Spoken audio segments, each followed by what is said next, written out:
Hello everyone, good day. Nandito naman ulit tayo sa panibagong vlog. Sa episode na ito, ating ayusin HP Inktank Wireless 415. Niya is kakaibang tunog sa printer, pero makaka-print naman siya, pero kakaiba talaga. Tingnan natin ha. Nag-sample print ako at makapag-print naman siya, pero ayan, maririnig nyo. Yan lang ha. Ayan, kakaibang tunog. Ano kaya ang problema niyan? Palabasin muna natin yung papel. Makakalabas yan. Meron namang printa yan. Print out. Pero medyo bad output siya. Hindi lang medyo bad output talaga. Ayan. So, ating tingnan sa loob kung anong problema. May mali kasi. Ayan. Nakakapag-print naman. Pero meron siyang problema. Okay. So, ngayon, tingnan natin sa loob kung ano talaga ang problema. Meron siyang kakaibang tunog at hindi align at perfect ang kanyang pagkakaprint. So, buksan natin. Power off. Buksan natin ang loob.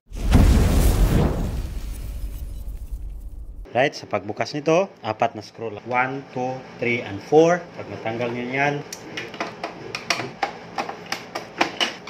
tanggalan natin yung 4 na screw. Iangat na natin to. Yan.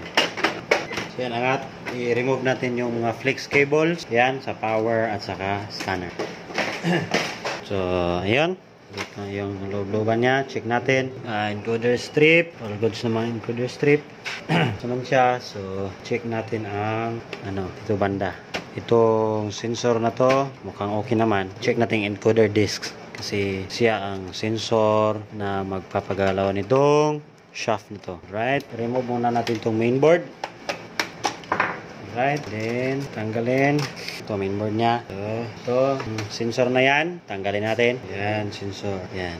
Mukhang may ink na dito. So, yung sensor mukhang ng kanyang mata, nabulag. So, since mayroon siyang ink, so ang encoder disc niya talagang may ink yata yan. So, ating tanggalin to. Remove natin yan. Tanggalin natin to kasi para makuha natin yung encoder disc. Nandito kasi banda, encoder disc. Remove muna natin tong PCA carriage. So, ayan. Unscrew na natin. Plug na wire. Ayan. Okay. So, ngayon, matanggalan natin yung PCA carriage.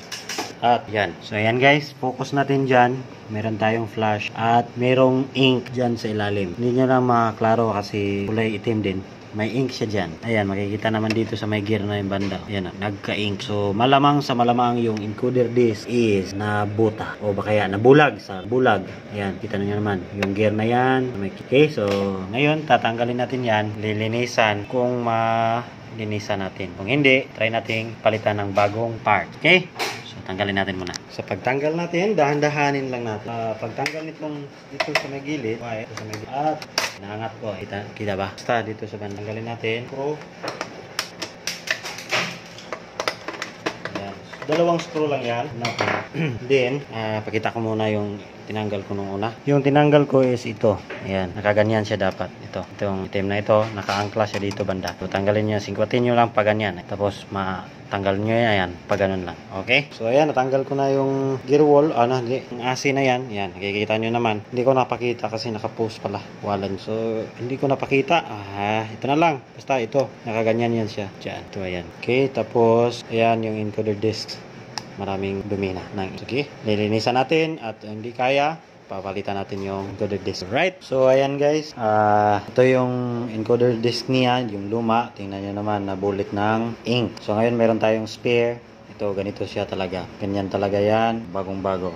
Ayan. So, ngayon, defective na itong isa. Hindi na natin pwedeng buhayin yan. Wala na talaga yan. Sira na. Palitin na. Ito na ating ipapalit. So, ito ay encoder disc. So, nakahanap tayo dito. Alright? Ang gagawin lang natin, punasan lang natin to kasi binasa natin ng tubig kanina. So, basang-basa pa to. Yan, hindi ko na napatuyo dahil gawa ng urgent to eh. So, ngayon, tanggalin natin tong takip sa encoder disc na meron kasi siyang adhesive. Adhesive siya, idikit natin dito. Kaya natin linisan yang dito.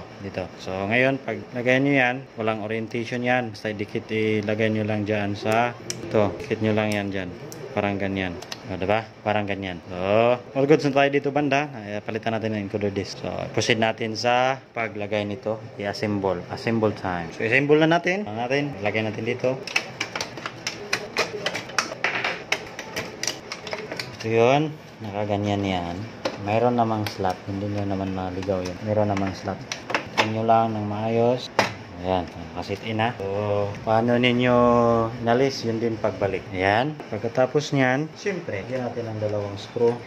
Ito banda, screw, at saka dito. Ayan. Ayun, nalagay na natin to. Sunod natin ilagay is itong may naka-anchor kasi yan dyan. So, ating ilagay to. Ito. Yan. Narinig nyo yun? Ganun lang kasimple. Ayun, naayos na natin. Goods na siya. Nasitin na natin dito, banda. Ayan.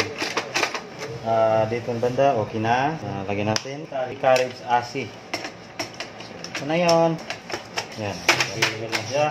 Pero, install niyo yung PC carriage assembly, tapos screw. Yan, ganun lang. Yan, main board. Lagyan nyo, unahin muna to. Dahil power supply tayo. Power supply. Dahil basan ko ng hirapan tayo pag meron ng board. Okay, balik natin. Power niya naman. So kayo magtataka kung walang ink. Kasi tinanggal ko dahil basa madumi kasi. Screw. Ito sa likod, sensor, paper sensor. Dito lang. Yan. And then, lagay na natin. Siguro, yung sensor na to is nabulag na tong mata niya. Ito banda yan. Makikita nyo naman. Yung sensor na yan, lilinisan ko muna. Kasi diyan na dumadaan yung encoder disc. Tapos yung encoder disc is meron ng mga tawag dito, mga ink. So ngayon, linisan natin. So ayun, nalinisan ko na. Dito, nalinisan ko na. Ito pala, hindi ko pa napunasan. Punasan ko muna. Ayan, okay na yan. Tapos, balik natin. Ayan na, lagyan na natin. So, kulang natin is itong ink tube. Ito. So ayan, ilagay muna natin.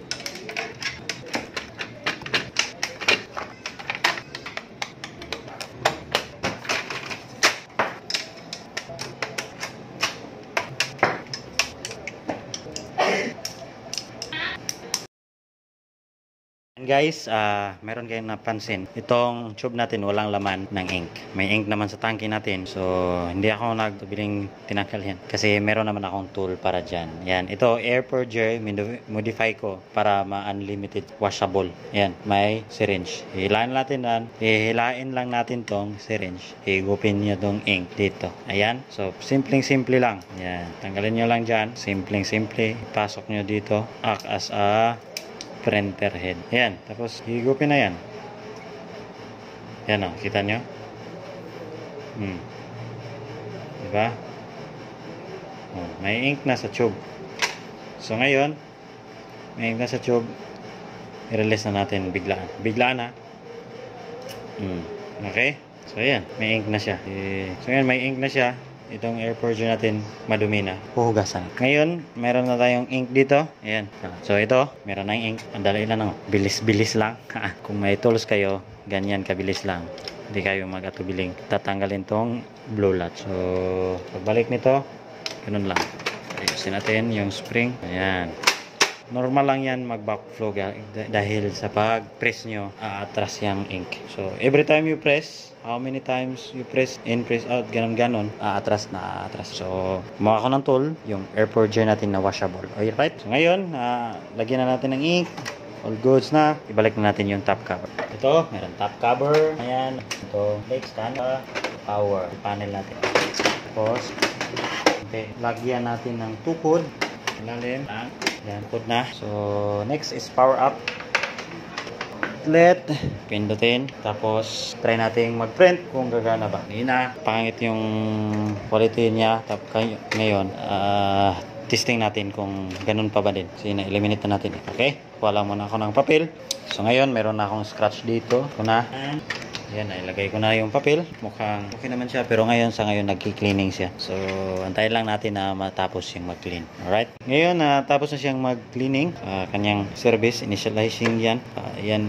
Pag umpisa lang yan sa pagbukas natin ng printer. So, ngayon, test print natin. So, pag test print sa mga ink tank series, hold power button, cancel button isa, release. Antayin mag-blink, print yan. Kukunin yan ng papel. Yan, nag-blink na. Ibig sabihin na, natin yung algorithm niya. Right, antayin lang natin. So ngayon, ayan, o diba? Taan niya, ayos na yung kanyang pagkakaprinta. All goods na ang kanyang. So ngayon, all goods na siya. Pero wag kayong mag-alala, tubig lang yan kasi binasa ko matuyo lang yan. At sa ngayon, yung problema niya is na-eliminate na natin. Konting cleaning lang to dahil sa kulay. So, ayan, all goods na siya. Nagkaka-align na siya. Salamat sa papanood.